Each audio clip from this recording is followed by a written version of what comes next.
Hey guys, so it's autumn on the allotment plot, and today I'm going to show you how to plant out your autumn onion sets.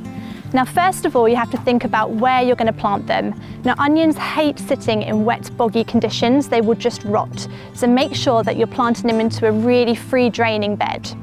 Secondly, they love the sunshine, so make sure that you're planting them somewhere where they can get at least 6 hours of sun a day.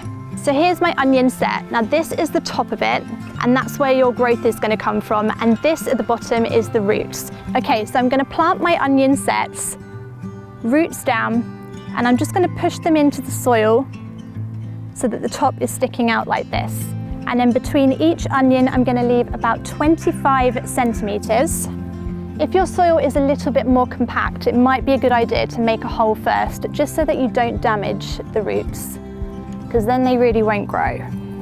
So I'm going to leave about 30 centimeters between the rows, and this is just so we can weed between the rows. So if you're not sure exactly what 30 centimeters is, you can just put your hoe between them, because that's why we leave that amount of room. Okay, so now that they're all sown in, we're going to give them a really good water. It's always important to really water in anything that you grow, even in the autumn time, even if it's raining.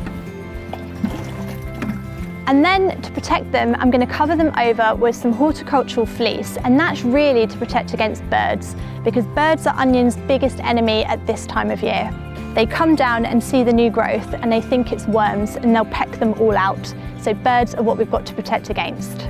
So in a few weeks, once they've started growing, we can take off the horticultural fleece because the birds will leave them alone, and then they should be ready to harvest sometime in late summer, as soon as all of the foliage goes yellow and they start to flip-flop all over the place.